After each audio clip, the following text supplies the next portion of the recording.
are important. So dapat ang church ngayon, meron din tayong mga modern day watchmen. Ito yung mga prayer warriors, mga intercessors ng simbahan.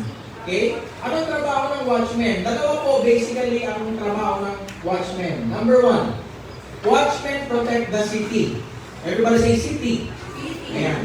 So watchmen were stationed on city walls, on watchtowers, or on hilltops. Okay? In times of danger, they were on the alert for hostile action against the city, and it was their duty to give word to the king. Magre-report sila sa hari of any suspicious person approaching the city wall. So, ang unang trabaho ng watchmen is to protect the city. Malinaw? Yun lang naman yun. Number 2, watchmen protect the harvest. Everybody say harvest. Itong harvest, nasa labas ng city ito. Pero binapatayan din regularly ng watchmen. Okay? They kept watch over fields and vineyards during the time of harvest. Uso sa kanila nun yung nakawan. Sipin mo, tagal-tagal mo inalagaan ng field mo. Naalala niyo yung sa Feast of the Lord? Yung mga namin, si SBNP. Ano yung mga crops nila doon? Feast of First Fruits, ano yun? Barley harvest. Feast of Pentecost, ano yun? Wheat harvest. Feast of Tabernacles, ano yun? Grapes and olive harvest. Okay, si Julia nga na nakaalala eh. Okay? So, yan yung mga times na kailangan may watchman kasi pagod ka na, nagtanim ka, nagbungkal ka, nagdilig ka, tapos nanakawin lang. So, ganun din ngayon. Kaya maraming churches, walang harvest, hindi binabantayan yung harvest. Ano ba yung harvest natin? Ako, binigyan ako ni Lord ng direction. Naalala niyo nung binigyan ako ni Lord ng direction na mag-campus ministry tayo regarding inner healing? Never pa ako nagturo ng inner healing and overcoming depression. Tapos one time, nag-pray ako, binigyan ako ni Lord ng directive, gawin mo yan sa mga school. Lord, hindi pa ako nagtuturo niyan sa simbahan. Pero sabi ni Lord, pasok mo yan sa school. To realize, naalala ko meron kami isang school na pinuntahan, lumapit siya sa amin, parang grade 4, 10 years old, may suicidal tendency na. Grabe, di ba? And after that, nakapunta na tayo sa mga anim na paaralan. Nakakatuwa. Kinakailangan ng watchmen kasi sabi nga, the harvest is plentiful but the workers are few. Madalas na iniisip natin worker, harvesters. Pero pag sinabing worker, meron din watchmen. Anong i-harvest nila kung nanakaw na lahat ng harvest? Nakakuha niyo yung connection na yun? Ito yung contextual, historical concept ng watchmen. Nakuha po ba natin? Sa panahon nila, lagi nag-iisip, watchman, demonyo, lahat na puro demonyo eh. Diba? Puro na warfare eh. So watchmen protect the city and they protect the harvest. So they protect fields and vineyards during the time of harvest. Sometimes, whole families, buong pamilya pa yan magbabantay. They would act as watchmen to protect themselves from the heat. To protect themselves from the heat, they frequently erected simple booths, alam niyo yung suka, yung mga simple na booths, Feast of Booths, Feast of Tabernacle. Okay? Sabi ko nga, pag di niyo maalala, gano'n na lang kayo. Parang tumaba na ko yung puso ko, ay kaalala nila. Gano'n na lang, usapan natin yan ha. Pagpanggap na lang kayo. Mag-ano na lang kayo. Joke lang. So sometimes whole families would act as watchmen to protect themselves from the heat. They frequently erected simple booths to facilitate observation. They built watchtowers. Okay? So alam niyo yung trabaho ng watchmen? Protect the city, protect the harvest. So sa panahon niya, protect the church and protect the harvest. Hindi lang, Lord, protektahan mo yung simbahan namin. Lord, yung mga taong inassign mo para i-harvest namin, cover them also. Hindi kami maunahan ng mga hindi kami maunahan ng bisyo. Diba? Ng mga fraternity. 17. Minsan nauunahan yung church eh. So pray for the harvest. Sabi mo siya katabi, pray for the harvest. Ito na si Dutch Sheets, yung naligtas ng prayer intercessor sa Guatemala, yung kinukwento ko, ayun, nagsulat na siya ng libro niya, Watchman Prayer. Seasons of harvest necessitate a more urgent need for watchmen, as the thief in John 10:10 is going to do all he can to steal the harvest and keep the greater portion. Sino dito gusto niya yung generation ng youth ngayon, manakaw ng kaaway? Alam mo kung saan pupunta mga youth? Sa NBA. Ang lakas ng recruitment ngayon. Kaya nga nagkaroon ng CSP ng special seminar how to minister sa mga youth na nire-reach out ng NBA. Nalala niyo, nakatin ba kayo nun? Ang lakas po ng kanilang recruitment sa mga campuses ngayon. Lalo na sa UP. Di ba? So, paano na kung naunahan tayo? So, we need watchmen. We need to pray for them na hindi sila maloko para pag tayo na natin i-harvest sila, ready na sila. May sense? May natutunan? Okay, thank you Lord. Sabi ko nga, gumano na lang kayo. Bakit na dapat yun? Ito. Watchmen, kung watchmen ka ngayon, you need God's 2020 vision. Mahirap maging watchman na ang spiritual eyesight mo hindi malinaw. Kaya ang ganda kasi nauna na yung prophetic conference natin.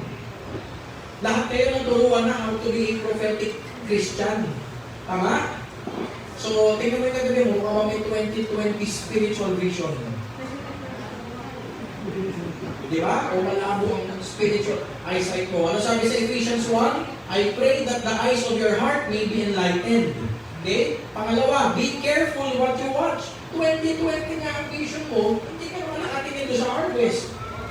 Hindi ka nakatingin doon sa city. E paano na? Ang linaw ka ng eyesight mo, hindi ka naman focused. Hebrews 12:2, let us fix our eyes on Jesus, the author and perfecter of our faith. Self-explanatory, right? Okay. To be effective intercessors, we must be like watchmen on the wall. Ito si City Jerusalem. Jerusalem is a walled city and you can still walk. Hindi pa ako nakapunta ng Jerusalem eh. Okay? You can still walk on top of these walls. Watchmen, nung panahon nila, nung ancient times, they used to walk up and down. Okay? They peer into the night kahit gabi na sumisilip-silip sila. And they guard against potential attacks of the enemy upon the city. Okay? So yan po ang trabaho ng watchman. Ito, ganda na itong story nito. Benita Copeland. True story ito. Sino dito pala si Kenneth Copeland? Problema ngayon si Kenneth Copeland, marami ng teaching na kakaiba. Pero nag-start siya na okay naman. Ako marami siyang teaching ngayon na hindi ako agreeable eh. Okay? So Benita Copeland, Kenneth Copeland's mother and an intercessor stood as a watchman for many of her spiritual children. One day, the Lord told her that one of them, Elizabeth Alves, okay, was under attack. Sabi ni Lord, pag-pray mo yung spiritual na anak mo, si Elizabeth, under attack siya. So one day passed, then to third day. Third day na pinag-pray si Elizabeth, she broke through the power of the enemy. Ito nangyari ngayon. Elizabeth Alves went on to write the intercessory classic, Becoming a Prayer Warrior. Yung anak-anak niya in the faith, ngayon nakapagsulat, actually, pag tumingin kayo sa Lazada and sa Shopee, nandun yung book niya. Okay? Becoming a Prayer Warrior. Diba paano kung di siya pinag-pray ni Benita? Malamang may backslide. At malamang hindi niya naisulat. At itong Elizabeth Alves ngayon ay meron siyang international ministry. Ako po, nung bata ako, hindi naman bata, college, high school college, lagi ako pinag-pray ng mami ko. So tingin ko, yung reward ko sa langit kay Lord, may commission siya. Promise, sa mga intercessors, may mga commission kayo. Eh, bakit? Pastor, grabe ka naman. Ito yung sabi ni Jesus eh. Bigyan mo nga lang ng isang basong tubig. You will receive the prophet's reward. Isang basong tubig lang. How much more intercession? That's greater than a glass of water. Amen? Kaya yung church na nagbigay sa atin ng baptismal tub, tsaka yung pastor na nagbigay, sabi ko, Pastor, sa bawat mag-advertise dyan, may commission kayo. May blessing kayo from the Lord. Tama? Okay, next. Adam, the first watchman. Hindi ito tinuturo. Pero ang unang watchman sa history, si Adam. Okay? Naturo naman sa inyo? Alam natin si Adam na ano na. Okay? At the Lord God took the man and put him in the Garden of Eden to work it and shamar it, keep it. Okay? The Lord God took the man and put him in the Garden of Eden and to take care of it. Ang tayo, ano? Take care. But the word shamar, ito po yan. To watch, to observe, or to guard. To protect. To be a watchman or to be a doorkeeper. So, ang unang watchman sa kasaysayan, si Adam. Problema sa watchman, sumablay siya. E paano kung intercessor ka, watchman ka, sumablay ka? Gulong yun. Dahil sa isang watchman na sumablay. Ilang saksahan po lang. Hindi dahil sa worshiper, diba, sa discipler. Nagka-problema dahil sa watchman. Ito yung tanong nasa Garden of Eden sila, nasa paradise, to protect from who or what? Shamar, to protect. Di ba nandun yung serpent? Di ba? Trabaho niya na protektahan yung garden from the serpent. Ang problema siya, ang nabiktima ng serpent. Kaya tingnan nyo, magdo-double time talaga ang demonyo na ibagsak ang mga watchman. Magdo-double time ang demonyo na ibagsak ang mga intercessor. Kasi magbagsak. Pansinin ninyo, hindi in-appoint na watchman si Eve. Ang watchman si Adam. Kaya nung kumain si Eve nung, ano ba yun? Masalas na yun? Hindi pumasok ang sin sa buong mundo. Kasi hindi naman siya yung watchman eh. Pumasok lang ang kasalanan sa mundo nung si Adam, yung watchman na in-appoint, nagkasala.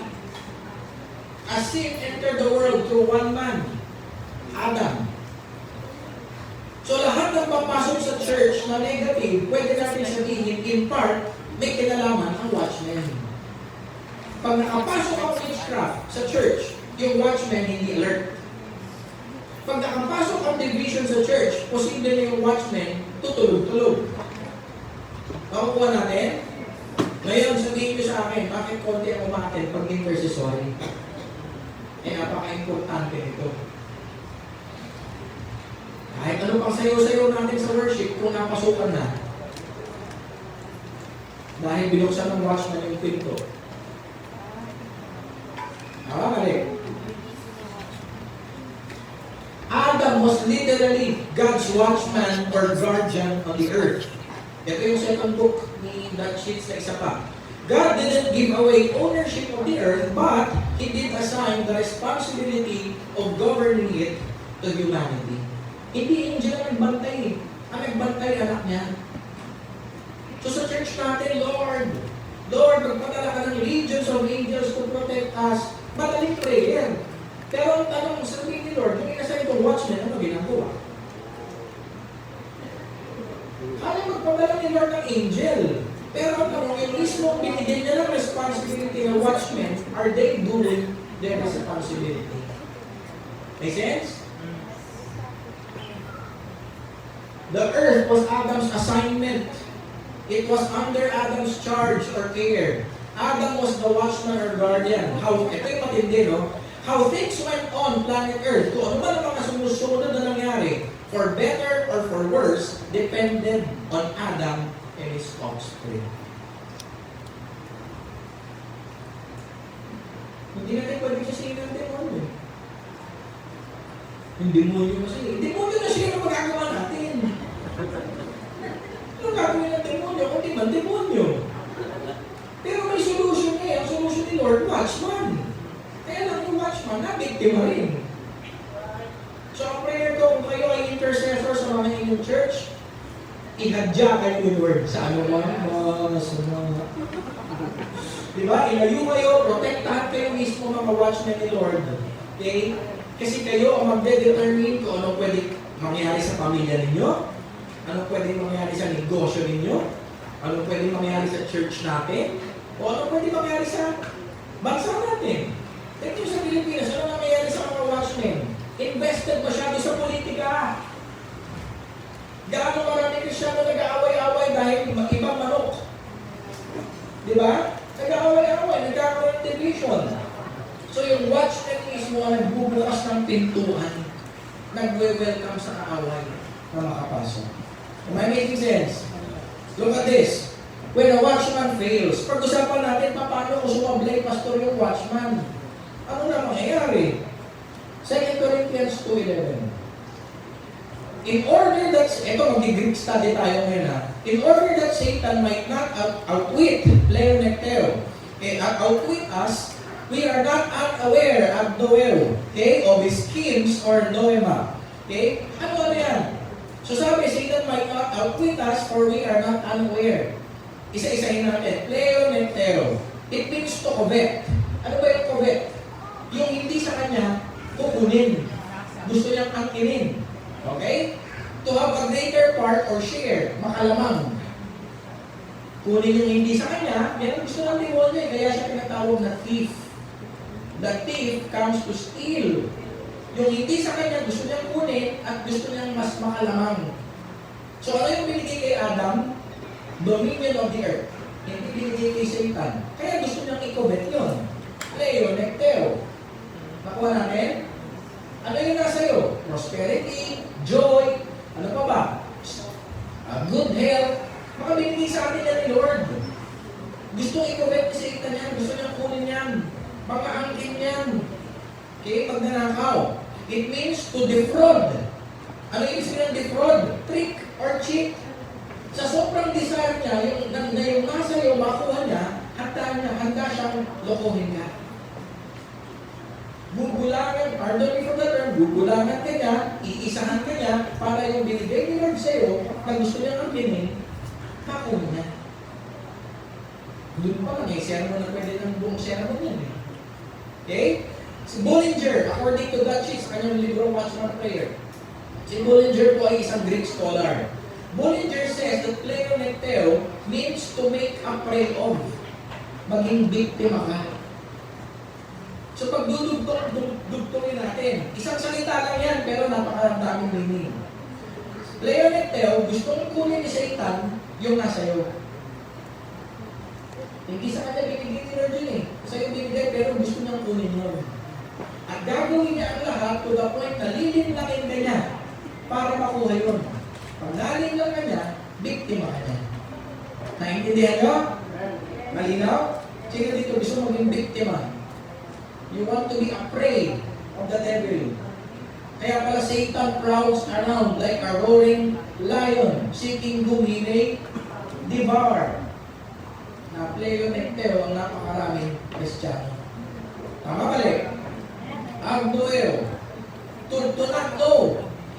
To not understand. Uninformed. Unaware. Hindi mo alam eh. Hindi mo naiintindihan kung paano siya mamigos. Naalala ko may pastor, after service, may isang parang Chinese businessman dala susi ng brand new na sasakyan.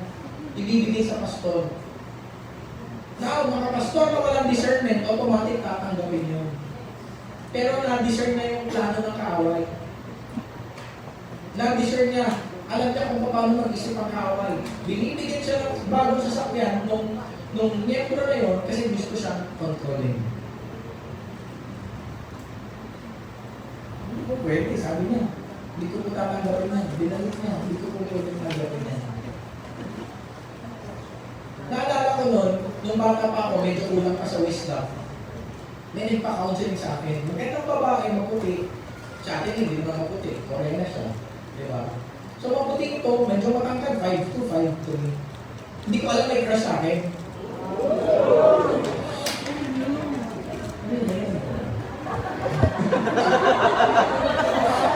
May crush sa akin itong babae na ito. Sabi, may problema ako, pwede ba tayo mag-usap? Ay, papa-counseling. Nag-meet kami. Ito yung problema. Kami dalawa lang.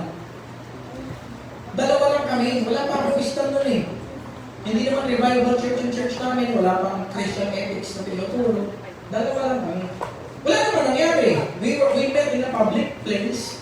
Okay? And nagkaroon kami ng counseling and prayer time in a public place. Pero ito po, after, no, immediately after, nung umuwi na siya at umuwi ako, may natanggap akong tawag, agad-agad, na kinuwento niya sa mga kaibigan niya at sa kapatid yata niya na kami na ang dalawa.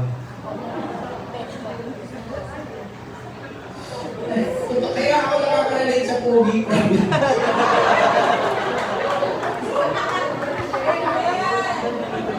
Amen. Hindi ko na isip na yun pala ang plano ng demonyo. Demonyo siya eh. Ang ganda ng intention ko kasi nung bata ko, on fire talaga ako. Talagang promise ito, pag ginawakan mo ako, papasok ka. Pero naisahan ako. So nagkaroon kami ng troubleshooting gano'n. Nagsumbong siya sa discipler niya, nagsumbong ako sa discipler ko, yung discipler ko at yung discipler niya, yun, bulok. Katampuhan. Tapos sa youth ministry nun, she was from a different church. Methodist ako, Pentecostal siya. Kaya gusto ko na matuto ng healing, ng deliverance, sa signs and wonders. So paghapon, umattend ako sa Pentecostal church na yun. Kasi hungry ako eh. Kahit ako lang mag-isa, attend ako. Hanggang sa naging part ako ng youth ministry nila. Grabe. Out of nowhere, nangyari sa akin yun. Hindi ko na-predict yung pala ang plano ng demonyo. Kaya ngayon, hindi na tayo nagka-counseling ng lalaki-babae, sila lang dapat may witness. Paano kung maisama ng demonyo, cry out, rape? Bawsi ka agad.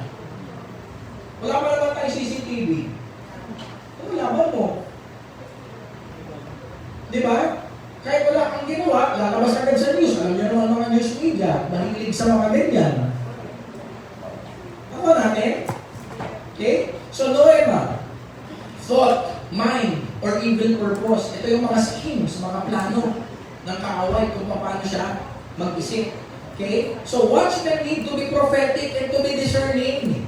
Hindi po pwedeng agnoero ka, yung mangmangha. Kailangan medyo pape-predict mo. Kailangan medyo alam mo kung ano yung takbo ng ano. Kaya nga, be wise as a serpent. Di ba sabi sa Bible? Be wise as a serpent. Naintindihan nyo ngayon yung context doon? Eh, daming Kristiyano galing doon eh. Totoo. Huwag ka lang gano'n.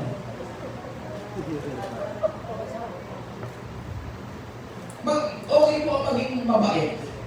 Pero yung minsan sobrang bait. Kaya nga ang daming nasa scam. Tama? Ano yun? Leoneteo. Na biktima. Naging prey. Bakit? Kasi agnoero. Hindi mo alam. Make sense? So watchmen need to know and understand how the devil thinks and plans against us. Ito, i-highlight ko. Marami sa revival ngayon, hindi ko na kailangan alamin yung warfare na yan. Hindi ko na kailangan alamin yung mga kung paano kumilo sa Diablo, basta kilala ko si Jesus. Narinig din yung ganong argument. Kalokohan! Ano ba paniniwala ko? Ikaw o si Apostle Paul? Buti nga hindi kayo nasa ni Lord na magsulat ng epistle. Kasi ganyan ang pag-iisip mo eh. Papaniwalaan kita? Eh si Lord sa wisdom niya, pinili si Apostle Paul na isinulat to. Dapat alamin mo. Nakuha po ninyo, ganyan na ako makipag-diskusyon eh. Simple lang, at your face, in your face.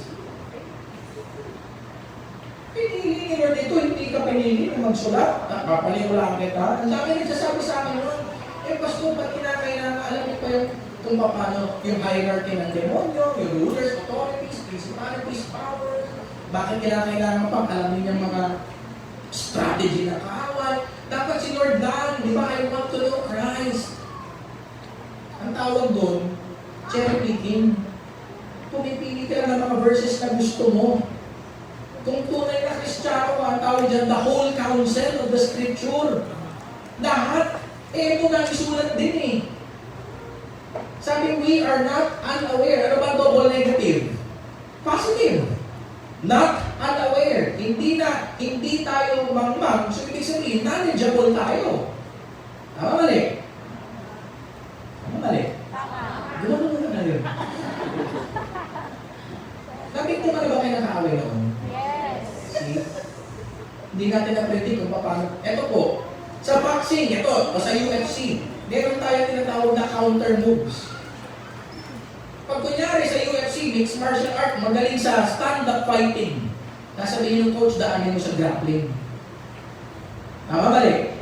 Diba? Kasi malakas siya sa stand-up. Pag sinabing stand-up, long distance is punching.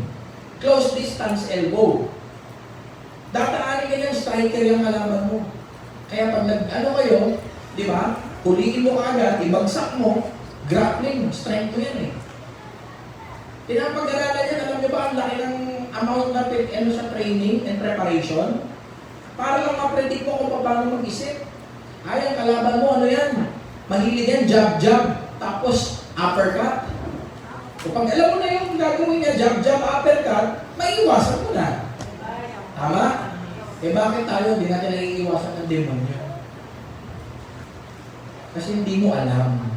Hindi natin alam. Am I making sense? Ayan. So ipa-paraphrase ko yung sinabi. In order that Satan might not outwit us, for we are not unaware of his schemes. Ito yung Allen Gallegos paraphrase version. The devil covets, pleonecteo, what God has given you. So if you don't know or understand Agnoel, the devil's minds or thoughts, noema, he will trick or cheat, pleonecteo you. Okay? So that you will become his prey or victim. Pleonecteo. Intindihan? Ayan lang yun. Mahaba, pero yan yung context nun. Gusto niyang kunin yung bagay na nasa iyo, na binigay ni Lord, okay? Eh hindi mo alam kung paano siya kumilos, eh hindi mo alam yung isip niya, mangmang ka, so naloko ka niya, naisahan ka niya, at nakuha niya yung nasa iyo, na biktima ka niya. Malinaw? May sense? Okay. So we need to be prophetic and discerning. Tignan niyo yung King of Aram, hindi na isahan ng Israel. Now, the king of Aram was at war with Israel. After conferring with his officers, he said, I will set up my camp in such and such a place. So, nag-iisip siya ng plano laban sa Israel. The man of God, Elisha, sent word to the king of Israel, beware. O, alam mo yung plano. Hindi siya Noema. Okay? Beware of passing, hindi siya Agnoel pala. Beware of passing that place because the Arameans are going down there. Galing. Itong pinagpipray ko sa church, ganitong watchman. Sarap na may ganitong watchman, hindi ka makikisahan ng dyan. So the king of Israel checked on the place indicated by the man of God. Time and again, Elisha warned the king so that he was on his guard in such places. To the point na naghinala na yung king of Aram na may spy. Alam niyo yung kwento naman na ito di ba? Pamilya naman kayo Sino dito gusto niyo lahat ng church may ganyan Elisha na watchman? Gusto ko yan. Okay, hindi lang pang church yan, pang negosyo ninyo, pang pamilya ninyo, okay, pang love life ninyo, para protected yung love life, di ba? So, ayan. Watchman of the Lord, don't slumber, they don't get distracted. Sabi dito sa 1 Peter 5:8, be sober-minded, be watchful. May dalawang spelling ito, Gregoreo or Gregorio, pero ito yung sa Strong's, no? Your adversary, the devil, prowls around like a roaring lion seeking someone to devour. Everybody say, be watchful. Matthew 26, watch and pray. You will watch, same word. Gregoreo. Okay? Ano yan? To keep awake, gising ka. To keep awake, to give strict attention. Gising ka, nakafocus ka. Paano yung watchman? May 20/20 vision. Okay? Kaya lang sabi niya, pahinga muna ako. Natulog. Hindi malabo ang mata niya, napasukan sila kasi nagpahinga, natulog. Nakuha natin? Sabi niya, to give strict attention. Aba, may napanood ako sa news. Sandali lang. Nawala yung tingin sa anak, nawala na. Segundo lang. Hawak-hawak yung anak, binitawan sandali, siguro wala pang 30 seconds, mamaya, wala na. Ewan ko kung nakidam ata. Okay? Sino dito, gusto mo nang maging ganyan? So everybody say, keep awake. So anong iingatan ng watchman? Slumber. Huwag kang tutulog-tulog. Everybody say, strict attention. Anong kalaban ng watchman? Distraction. So, to keep awake, to give strict attention, you need to guard against slumber and distraction. Ito. But watch yourselves, sabi ni Jesus, lest your hearts be weighed down with the dissipation and drunkenness and cares. Everybody say cares. Marami nawawala sa focus dahil sa dami ng alalahanin. Alam ko, inaalala nyo na ngayon lunch. Okay? But sabi dito, stay awake, agripneo. Okay? To be sleepless. Ang watchman dapat daw sleepless. Keep awake at all times. O paano yun? Sandali ka lang matulog. Nakapasok na. Di ba? Make sense po ba? So sa watchman, hindi po ito simple-simple lang. Ano sabi ni Cindy Jacobs na nagsisimula yung kanyang ministry? I began to awaken during the night on a regular basis. Everybody say awaken. Di ba yun yun? Agripneo. To be sleepless. Natutulog na siya, ginising siya ni Lord. Hindi siya pinatulog. The pattern was always the same. I would wake up suddenly and be wide awake. Pag nagising siya, gising na gising siya. Sino dito pag nagising, meron pa yung mga iba-ibang stages?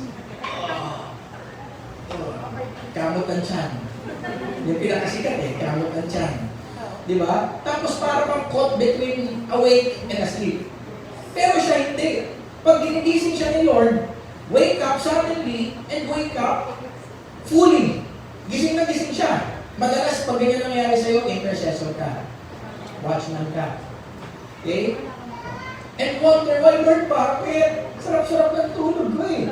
God began to show me the beginning of a marvelous adventure of serving the King of Kings as an intercessor. The Lord made it clear to me that I was to pray during these wide awake moments. Ako hanggang ngayon na nagre-recover ako, minsan, hindi naman minsan, siguro sa isang linggo, 3 times, dinigising ako ni Lord, 2 a.m., 3 a.m. Alam yun? Tapos magbibitaw lang ako ng mga prayers. Okay? So, nangyari ba sa inyo yun? O nagigising kayo ng madaling araw dahil gutom?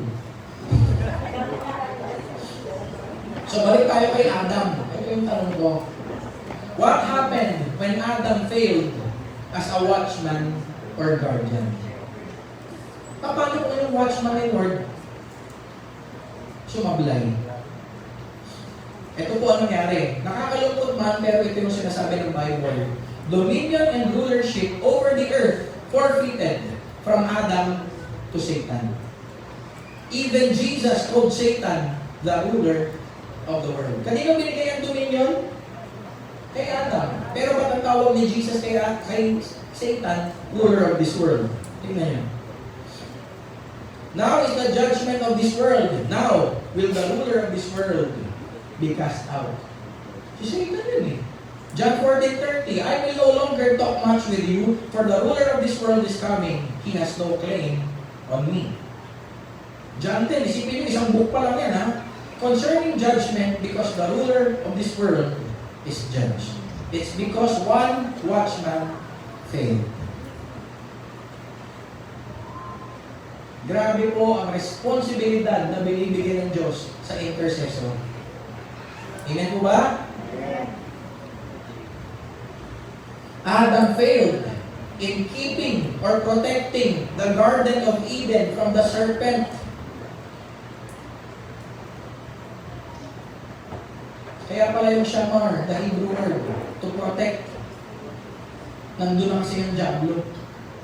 Binagsak na siya ni Lord. As a watchman, he failed, not because he fell asleep, but because he was distracted from his assignment. Unang-una, na-distract siya ng wife niya. Uy, sarap, kain ka rin. May mga wife pa dito.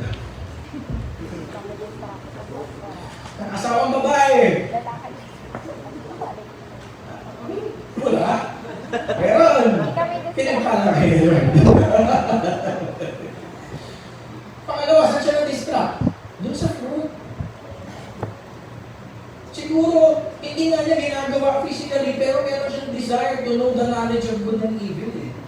Kasi kung hindi, kahit sinabi pa ng wife niya, hindi niya i-entertain yun. Tama? Kunyari, sa ako, kahit sabi niya natin, kain ka ng ampalaya. Wala akong interest sa ampalaya. Hindi niya ako distract nun. So kaya bumigay si Adam, nung sinabi ng wife niya, sa heart niya meron ng pagnanasa. Na-distract na eh. Diba? So ito pa nangyari, nag-play yung nectar siya. He was outwitted by the serpent and became his prey or victim. Bilang pastor, ayaw ko na sino man sa inyo ay maging biktima ng diablo. Nakuha po ba natin? Nakaalam ko. Uy, patapos na. So, ay summarize natin, ano ang quality ng effective watchmen? Number 1, they have a 20-20 vision. May prophetic revelation, prophetic insight, discernment. Pangalawa, they must be awake. Sabi ko nga, paano kung ikaw ang pinakamatalas ang mata, kaya lang natulog ka? Pangatlo, they must give strict attention and not get distracted. Hindi ka nga nakatulog, kaya lang na-distract ka. Ano pinaprotect ng watchman? Di ba? Dalawa? The city and the harvest. Eh, kunyari, nandun siya sa city wall. Tapos biglang may distraction ng enemy. Kaya dito uso yung yung mga tinatawag na decoy. Di ba sa gera?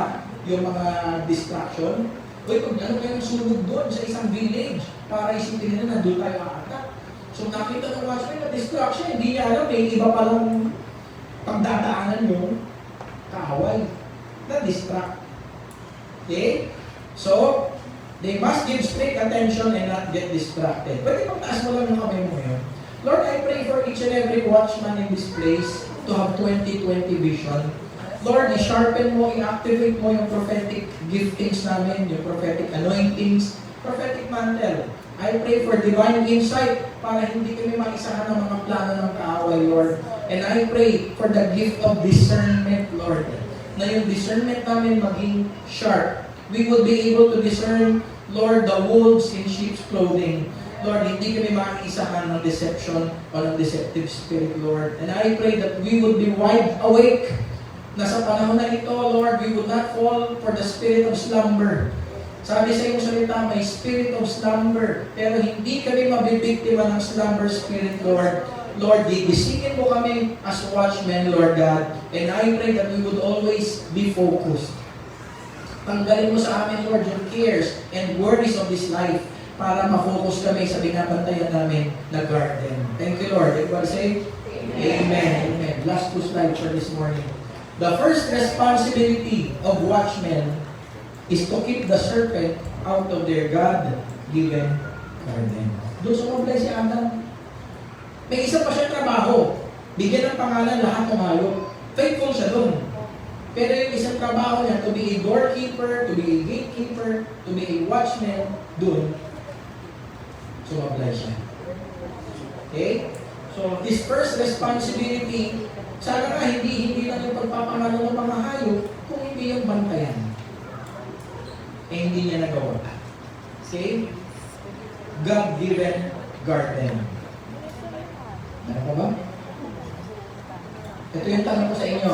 Reflection nito, siguro, mga intercessor, pwede nyo itong i-discuss pag kayo ay mga nag-devotion, nag-meet, or as a personal interpersonal intercessory time, what is your garden assignment from God? Kay Adam, binigay yung Garden of Eden para bantayan. Ano yung garden assignment mo? Binabantayan mo bang maigi?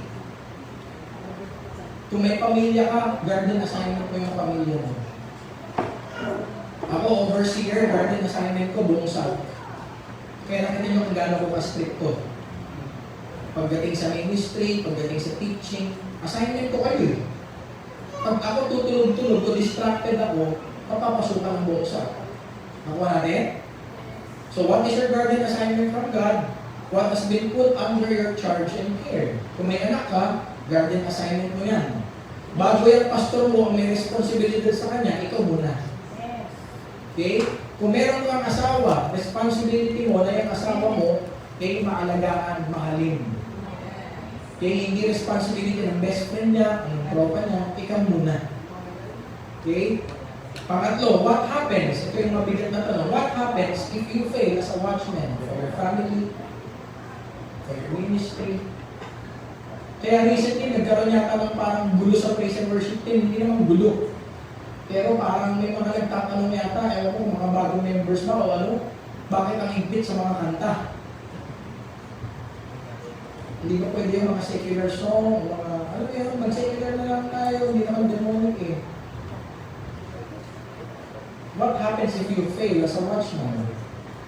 Pardon me kung kayo tinatamaan ha, hindi mo kayo kilala, alam ko lang yung kwento, hindi ko alam yung specific story. Pero I'm speaking as a pastor at as a lecturer. Pag lecturer, walang relationship sa crowd eh. Ako may relationship sa inyo. Kaya mas diretso ako magsalita.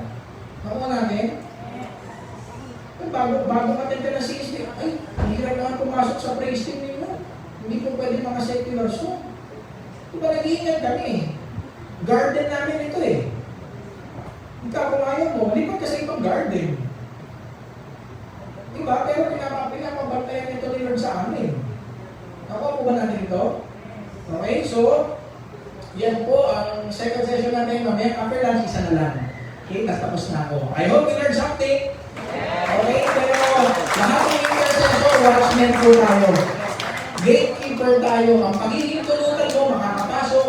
Ang pagbabawalan mo, hindi makakapasok. So, napakalaki po ng burden. Napakalaki ng responsibility ng intercessor. Kaya na, may mag-break ako na lunch.